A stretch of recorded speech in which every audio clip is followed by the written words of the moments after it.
Here we have the side cover for the transmission in a Spirit of Motion Graham. This is known as a T-88 transmission. It's exceedingly rare in that it wasn't made for Graham specifically. It was really done for Studebaker to begin with, but Graham used the same part. But it seems only Studebaker and Graham use this. Now Studebaker was a lot larger than Graham, so pretty normal for a smaller company to use a part that they could buy from a larger company, or a part that had been made for a larger company and use it.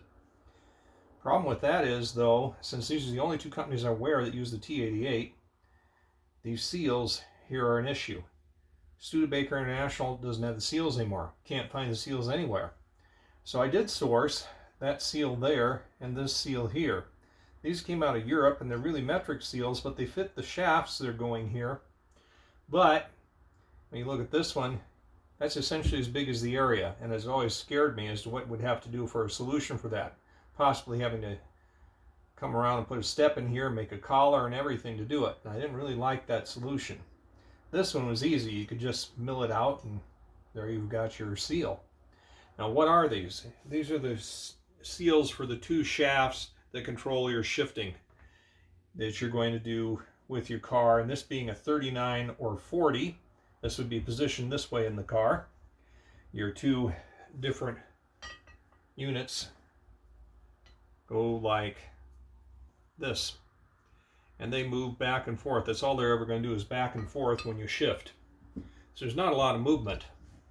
There's one other on the back of the transmission case, and when I have it all together for you, I'll show you that and talk about that one. But that left me wondering what to do with this, and even though I have these, I keep saying, what am I going to do at the last end of it to do it? Well, I came up with a solution. There you have a Viton O-ring that I just slid in there. In this case, it kind of slides, but when you put the shaft in there, this expands and is going to seal up, except there's no way to retain it. And there's another Viton O-ring that can go for this one. So that all looks nice and happy, and it works on the two pieces, this being the unit for here, this being the unit for here. And that'll work. And that's going to allow me to do something I would have thought of before. I am going to turn brass collars that are virtual press fits in here and use Loctite sleeve retainer on both of them, so they're not going to come out, and effectively make a place for an O-ring in each one and seal them up. Remember, I told you they're not even going to spin, they're just going to move back and forth. The idea is just to keep it from having oil seep out of there. And I believe that is what I'd call a pretty much genius solution for it, because when this is put on, you'll never even know I did it.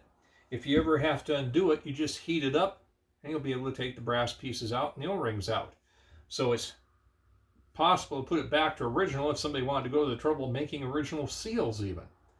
This way you don't even have to machine the housing itself. We're just going to machine two brass inserts, and you won't see either one of those when it's put together. And I gotta tell you, I think that's the type of solution I wanted, and I don't know why I didn't think about it earlier. So that's what you're going to see after I get the brass inserts made.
639, that will work.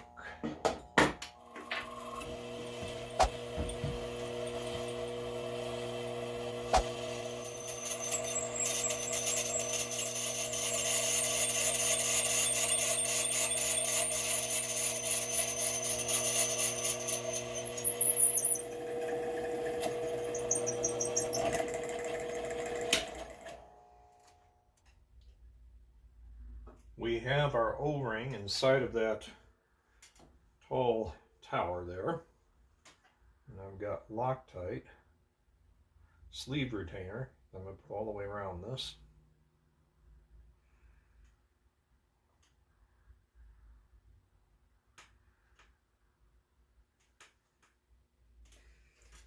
A little messy for the moment. Get that roughed in.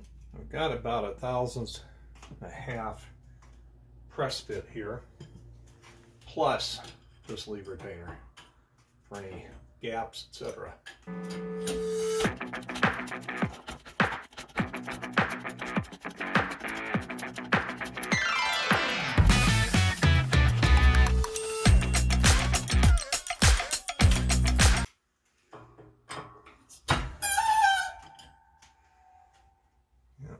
Press it again some. Switch to that. That'd be better. 2 seals in place. All right, we have our T-88 transmission almost entirely painted. There's a couple things you have to paint afterwards because of how difficult it is to handle something this heavy. We also have here O-ring lubricant by Permatex 81101. This is because we are using Viton O-rings, and we're going to put that onto our shafts that we're going to put in. Now what's interesting about this particular product is it's supposed to be impervious to virtually every automotive fluid that it could come in contact with.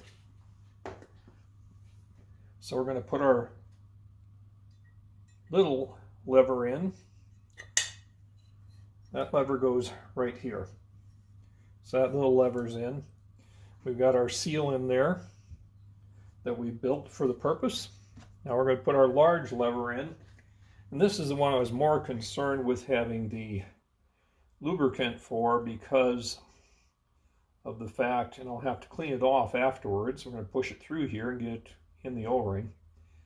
But I wanted this because this is a tighter fit than the other O-ring. It's sort of an odd size to deal with that Graham used back in the day. And that's why that took just enough of a press that I felt I better go up and use the press to push it on. So we got the second shaft in there. A little damage to the paint, but that's not going to show anyway. That's just on the seal portion. I have flipped this piece over. It only goes one way in here. That would allow that piece to go back on like that, which is the way it's supposed to be. Now, I'm going to put Aviation Permatex. Actually, I'm going to put it on there and on one side of the gasket, and I'm just going to put it all back together. We'll do that off camera because that's fairly boring. All right, that's been put on with Permatex Aviation, should say Aviation Permatex, on the gasket. It's all been tightened up. I'll have to do some touch up here and there on the bolts. And then we're going to put in our Woodruff key. See, we got an interloper there. See our Woodruff key in here, so that this will go on correctly.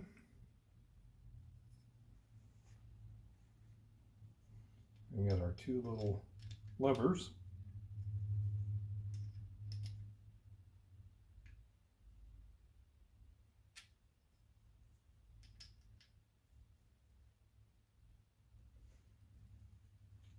Over here you'll notice that we've got a seal in. This is a seal I got out of Europe that happens to fit, of all things. Bought several of them. They'll be on the website if somebody really needs one. Probably only 1 or 2 people. Realistically, this is the overdrive.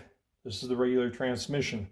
All Spirit of Motion cars have both of these transmission cases there, but overdrives have that lever right there. If you don't have that lever at that point, you don't have an overdrive. You just have a case. That's the way they did it. Keeps it all the same. The overdrive only exists if you've got this shaft and a lever. Here's the correct piece for the transmission right there. So I knocked out my woodruff key. I'm going to give them a little bit of a tap in. That might be better. Yep, much better. The end here we will paint up after the fact once we get it all together.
Finish up the video, let's talk about a few things that maybe people don't know about these transmissions. They were used in 38, 39, and 40 Spirit of Motion grams. This particular piece, that's a solenoid. It's only found on the kickdown version of these transmissions.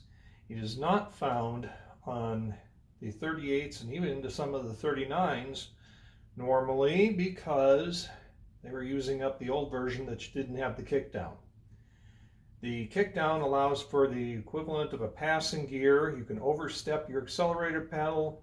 It momentarily cuts out the ignition and allows this unit to drive which is a solenoid, to drive a lock which locks the transmission out of overdrive, and you immediately have the effect of a passing gear. All of the overdrives will always have this lever and rod here, as I've said earlier in the video. If you just have a case and no lever, no rod, that is not an overdrive. The transmissions were also available with a top mount style, which would be up in here, so that you have a standard shift. This style is for the remote shift or the 3 on the tree. Over here, you can see I put in the collar that is going to attach to the drive shaft. I've also got the large cast drum that is used as an emergency brake. They have 2 versions of this. They have the large cast one I'm showing you here. They also have a stamped one. If you have a stamped one, it's going to do you pretty much nothing. They're usually warped. You really want the cast ones. But still, this is your emergency brake. The rest of the emergency brake cannot be put on there. This is part of all of this. Can't be put on there until it is in the car because we couldn't set it till then. We would just crush it out of shape. But I must tell you, emergency brakes of this style, not just in grams, but in other cars, They don't work very well, and I would never, ever, ever really trust that as emergency brake. I'd probably seriously consider using the wheel chock, which Graham did in fact give with the car for changing tires. At least that, or a good modern one, in order to really make sure the car isn't going to roll on a hill, because I would not consider that as the acceptable emergency brake. From experience, it's got no chance of doing it. This particular bracket here, this is where our cable is going to come to power the in and out, hand powered of course, for your for your overdrive. The interesting thing about that is I almost never shut the overdrive off, because if you just shift your transmission to second gear, you end up with second over, and second over is a great hill climbing gear. So for all practical purposes, I usually leave it on and never change this position when I'm running it. But you can, because there is a full cable that goes up by the steering wheel. That's another thing to tell you if your car was ever equipped with overdrive, is it will have a mount which will have the key on one side. That will be on the right side. On the left side would be the knob to have the overdrive cable. So that gives you a little more information about them. When we get it in the car one of these days, we'll show you that and how the cable works.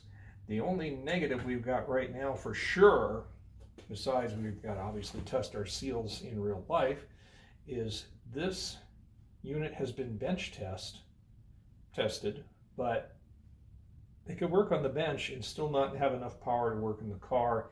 And we have another reality. This is not a supercharged car, and all I've got is some parts that relate to running this particular kickdown in a non-supercharged car, and I literally do not know how it goes together and what parts we're missing until we put it together and basically figure it out. That's an odd thing, because the whole car's going to be together to make this possibly work. The supercharged one, I can show you exactly how it works, exactly how it fits up. It's on my combination coupe, but it is the same idea, but totally different fitment on a non-supercharged car, so that awaits for the future. Like and subscribe. We'll see you later.